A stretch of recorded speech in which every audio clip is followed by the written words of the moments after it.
Would you say no men in female sports? Well, I think it's an issue of fairness. I completely agree with you on that. You're assuming that the women are weak and just can't do anything except be here. Have you seen female athletes? They know what they're doing. The United States has two genders, but does globalism have an agenda that will continue with Trump in the White House? Hello there, you awakening wonders, wherever you're watching this. Remember, we stream Monday, Tuesday, Wednesday, Thursday on Rumble. Join us there where we can speak freely and truthfully about complicated issues, like, for example, how many genders are there? Some people say two, some say a multitude. Some say that love itself has to be the absolute priority, and if you experience love in all your interactions and are willing to whisper heaven into the material realm, you will always find the right course and the right pathway. One positive thing that's emerging as a result of the growing power of online commentators are conversations between surprising people, notably and specifically in this instance, Charlie Kirk and Gavin Newsom. Many of you will have absolutely dismissed Gavin Newsom as a kind of joker without the makeup style figure, a kind of power-hungry old-school Dem, simply looking for new ways to assert power. But in his conversation with Charlie Kirk, he took the astonishing position that women's sports should be for women. I remember my perspective being altered slightly when I think it was Ted Cruz who said, why have women's sports at all? Why is it a category? And I think that's brilliant. And if trans women are women, what is a trans woman? There are certain questions that have emerged now that help us to navigate our way through the space. My contribution, I hope, is that I would always use whatever pronoun, name, or title people asked of me, and I would always look to non-judgment and love as the principles towards which I ought bias when in doubt. Let's have a look, first of all, at Gavin Newsom's conversation with Charlie Kirk before seeing what they believe over on The View. I'll tell you what they believe on The View, whatever they're told to believe that particular day. So like you right now should come out and be like, you know what? The young man who's about to win the state championship in the long jump in female sports, right. that shouldn't happen. That's real peer pressure from Charlie Kirk there. You should come out right now. Wait, what? What do you mean? I mean, come out and say that women's sports are for women. But you as the governor should step out say no. No, and I appreciate but like, would you do something like that? Would you say no men in female sports? Well, I think it's an issue of fairness. I completely agree with you on that. So that's easy to call out, the unfairness of that. So I suppose that is Gavin Newsom, a figure of the left, breaking ranks and saying he believes that women's sport should be. Do you think that Gavin Newsom there, let me know in the comments and chat, is taking a moral position or a politically expedient position? Do you think that Gavin Newsom's change of heart is because he has radically altered his perspective, or do you think that Gavin Newsom is lobbying for a new position as a potential leader in the barren wastelands of the decimated Democrat Party? There's also a humility and a grace, that these poor people are more likely to commit suicide, have anxiety and depression. And the way that people talk down to vulnerable communities is an issue that I have a hard time with as well. So both things I can hold in my hand. How can we address this issue with the kind of decency that I think is inherent in you, but not always expressed? That's interesting. Well, that's going to really good places. I reckon those are the kind of conversations I want to see more of. Let me know in the comments and chat if you agree with that. Certainly it had a degree of integrity and authenticity that you're unlikely to find around the Ovum table on daytime television over at The View. Let's see their conversation with Dylan Mulvaney now and how they tackle the same idea. And when I say the word tackle, I'm not being saucy. Last week, California Governor Gavin Newsom said that he thinks that trans athletes competing in girls' and women's sports was deeply unfair. Now, I think, actually, that Whoopi Goldberg's delivery style has become a little bit self-parodying. Because you do know that there's surely, sport is about physical excellence combined with mental acuity. Anyone that's met a truly excellent athlete will recognize the deep intelligence. You need only look at Mike Tyson throwing a dart into a bullseye while blindfolded to know that even the kind of force and power that accompanies pugilistic excellence must be allied with great intelligence to see that. But here, with Dylan Mulvaney on the panel, Whoopi Goldberg appears to be taking a contrary position. I'd love to hear how that unfurls. I want to hear what you think, because I'll tell you what I think, too. Yeah. The last time I played a sport, I was 6 years old, and I was on a soccer team, but I assigned myself as the nurse. So I sat with the Band-Aids. And so, in the words of Wicked, I am not that girl. But a dear friend of mine, Skylar, he is a trans athlete. His handle's Pink Manta Ray. That's someone who I really look to for guidance. And I think that is what's tricky, is like, now stepping in this identity, I'm still like a baby trans. I get it, but that example is a female to male transition, and if these words are offensive, it's certainly not a deliberate attempt to be offensive. It's me trying to untangle something that seems kind of complex and is generally presumed natural and also biblically ascribed as natural. I agree with Gavin Newsom, though, that love is the ultimate principle, that whatever you think about sports, you should never let truth outrun love. But if what you're having is a running competition, you should never let men outrun women while claiming to be women. That seems reasonable, doesn't it? So if former male transitions to female, there are not concomitant and accompanying biochemical advantages, specifically testosterone, that are accompanying that change. Ultimately, what people are addressing is the kind of unfairness that South Park so brilliantly explored in the Randy Savage episode. Did you see that? I'm gonna I can't tell you how free I feel now that I've started identifying as a woman. Now that I can compete as female, I'm ready to smash the other girls. Qualia Senolytic, with science-backed ingredients that have helped me feel, I would say, 15 years younger in a matter of just months. Everyone accumulates senescent cells, known as zombie cells. These senescent cells are old and worn out and not fulfilling a useful function for our health, but they take up space and nutrients from our healthy cells.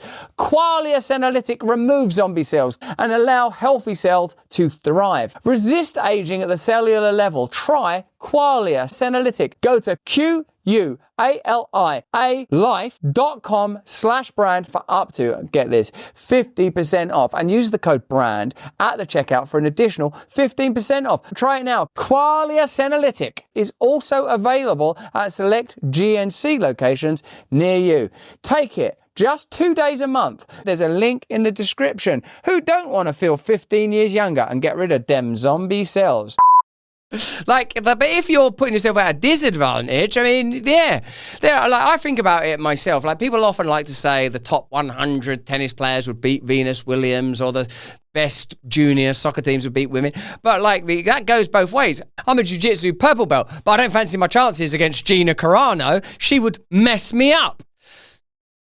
No. Do not explore that psychological avenue, Russell. That is the old you. You are a broken man and you are going to do better. But the point of it is that there are all sorts of different abilities, but when you're dealing with absolute excellence, you need the biochemical advantage that, in the case of male versus female, a male is afforded. So even there, Dylan Mulvaney's answer is a little contrarian, I would offer, because she uses a female to male athlete to make the point. You know, I've only 3 years in. Tomorrow's my anniversary. Your friend was I mean, look, I do think I was a weird kid, and I recognize when people grow up feeling weird or strange or outside, or whatever term you want to use, that when you come into yourself, that is glorious. And one of the ways you might come into yourself is by becoming trans. But I reckon it's not a statistically significant portion of the population. But that minority that it affects, I agree, ought to be loved and supported. But the principle of love and support you would apply to anyone, like anyone, anywhere, in any condition. There aren't certain causes that warrant compassion and others that don't. They all do. From female to male. I think that what you've learned there is that the View audience has been coached into applauding certain issues. And when people talk about like the sort of silos in a culture, that's part of it, isn't it? If Dylan Mulvaney said that on the Fox 5, she wouldn't get that response. Until we have a world where Dylan Mulvaney will come on this show and we can speak openly and lovingly, we can't begin to improve. So in the spirit of Charlie Kirk and Gavin Newsom, Dylan Mulvaney, come on, let's have a conversation, because I am a person that's completely open and compassionate to all forms of expression, that Jesus Christ loves all of us without exception, and that love is the answer. Truth must not be allowed to outrun love, but love cannot abandon truth. And it's competing with other males. Correct. No. Yes. Her friend. Her friend. friend. It went from female to male and is competing with other males. So Gavin doesn't have a problem with that. I think part of the problem that the trans community is facing, and it's the same problem that women face. Whoopi Goldberg got Gandhi there on her T-shirt. Ultimately, the kind of woke values that Whoopi is advocating for will extract and annihilate even Gandhi. You can go on a variety of video platform sites right now, and I'd suggest you use Rumble, and find people saying, Gandhi, he was a freak. He slept in a bed with his daughter. Like, Gandhi ain't even perfect. We're reaching the point where Malcolm X, Martin Luther King, Gandhi, Mother Teresa, all of the greats are being just cast out. And I wonder what Gandhi, a crusader for truth, an opponent of imperialism and colonialism, and a lover of God, a man willing to write to Adolf Hitler and say, you are possibly the only person in the world that can prevent world war right now. That kind of spirit of endeavor and intrepidness and interrogation that was in Gandhi has been reduced to a logo on a T-shirt. It has to be more than a logo on a T-shirt. It has to be a message that's deep in your heart. Is if you don't know anything about our bodies, you don't know how it works. Mm-hmm. So when you come in and you say, oh, you know, these are men, you know, competing against women. You're assuming that the women are weak and just can't do anything except be here. I don't think that is the assumption, actually. That's a straw man argument, or a straw woman argument, or a straw trans argument. The argument is, in absolute excellence, the smallest margins and most infinitesimal variables become hugely significant. That's why you get someone like that Lance Armstrong, was that his name? Like refueling his blood, more oxygenated to get an edge on other cyclists, like nip him behind a head. If like putting more oxygen in your blood makes a difference, what difference does bone density and testosterone make in excellence? When it comes to something like pilots, I think that you should adjust society to the point where the kind of economic disadvantages experienced by African Americans are addressed. There's no reason why across a moderate but high consequence profession like piloting, there shouldn't be more representation from females. I don't think that's the absolute upper echelons of excellence. But sport is, and also it's combat and conflict. So in a way, you've got to have common sense, but you can't have common sense without some agreed upon principles. And those agreed upon principles have to include things like a man and a woman are biologically different. And if you abandon that, you're deliberately creating a nihilistic wasteland where everyone feels bewildered and confused. And isn't it ironic and ridiculous that it was the Olympic ceremony where we saw that bewilderment practiced at large, even though they then subsequently claimed, well, that's not what we meant. We weren't trying to desecrate Christ by having trans people licking a Smurf. We did that out of respect. You can be who you want to be, but not at the expense of all reality. Have you seen female athletes? They know what they're doing. Mm-hmm. I don't think even Dylan Mulvaney agrees with that. I think even Dylan Mulvaney would recognise, say we mentioned Mike Tyson earlier, Mike Tyson, whose excellence in hand-eye coordination, let alone what he achieved as a professional athlete, has certain, let's call them biological advantages that he is in extremely. He has those advantages over everyone, more or less, in his prime, literally everyone in the world. That included men and women. To even go against someone that's in that top tier, you can't, otherwise you don't need otherwise you would get rid of the categories altogether, wouldn't you? Why are there no female Premier League or indeed professional football players? And why has no female footballer ever gotten so good as to warrant, listen, just let her play with everyone? That happens. Do you know when that happens? Pre-puberty. Isn't it? Like my daughter plays soccer against boys in mixed groups because she's pre-pubescent. So prior to puberty, it actually doesn't matter. Puberty means some things. It means adulthood, consent, sexuality, consent in conjunction with the law, of course, and it means certain different advantages. Ignoring that and annihilating that, I think, it does ultimately lead to those extraordinary conversations where people start talking about children being able to, like paedophilia is just a lifestyle choice. Part of it is bewilderment. Part of it is about engendering a state of bewilderment, claiming that what you're doing is supporting the needs of the vulnerable. Well, I think it's possible to do both. I would support anyone's right to be who they are. I'll call anyone anything they want me to call them, and I respect and love individuals, trans, non-trans, everyone, because I'm a Christian and because I'm trying my best to be a good person. But that doesn't mean there are no categories for anything and that there is no God and there is no nature and we can all just make everything up as we go along. But I see who benefits from that mindset.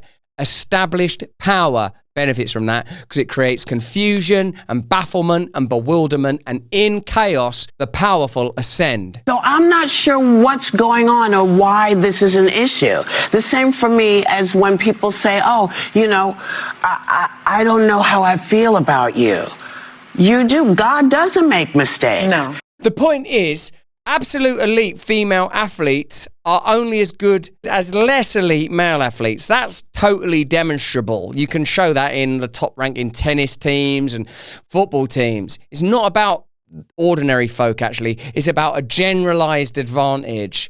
I don't know that you would tolerate a 15-year-old girl playing sports against 5-year-old boys because you'd think the 15-year-old girl's got a disadvantage. It just happens that in the instance of elite athletes, it's a male versus female. And also, I suppose it's difficult because there is a male supremacy there.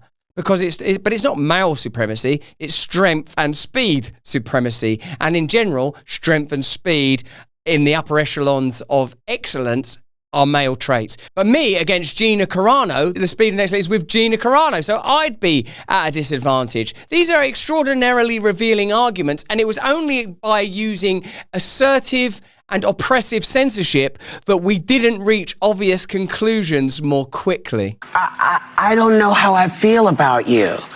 You do. God doesn't make mistakes. No. That's a really important claim because now the claim is being made that God is being expressed through the actions of an individual and a culture. Now, all religious groups and mystics at some point come near to making that claim. That's why you have to check continually for these principles: duty, sacrifice, because sacrifice is not about suffering, but suffering is often a consequence of sacrifice, because in sacrifice we acknowledge there's something more important than ourselves. So if someone isn't making sacrifice while simultaneously claiming they're acting on behalf of some God, they probably are not, or at least possibly are not. And the challenge is not to the trans people, it's to the people who are not trans. That's what God is looking to see, how you treat people. Yeah. That's what. Hopefully over the course of this video, you've seen two things. One, that new media can tackle complex conversations far more adeptly than old media, i.e. Gavin Newsom talking to Charlie Kirk's a lot more interesting than Whoopi Goldberg talking to Dylan Mulvaney. And Dylan Mulvaney, come on here. Whoopi Goldberg, come on here. I mean the show, Jesus. This is what I'm trying to say. I should clear up any mess there. This is getting worse, this euphemism. My point is this, that old media with its allegiances to ideas that are ultimately tending towards globalism and corporate control can't afford two vital things: conversation, transparency, and honesty. And that's why the trans issue for so long created so many casualties, ridiculously among them brilliant people like Graham Linehan or J.K. Rowling, people that were just trying to authentically speak sense. But that's just what I think. Why don't you let me know what you think in the comments and the chat. Remember, we stream Monday, Tuesday, Wednesday, Thursday on Rumble. Become a member of Rumble Premium and support our content as well as getting great additional content there. In the meantime, if you can, please stay free. Hey, thanks for watching. If you want to see more uncensored content where free speech can flourish, join our live stream. Click the link right here to watch the next video if you want to, or become a member of a growing movement. Download the Rumble app and you'll be informed every time we make a new piece of content. Stay free.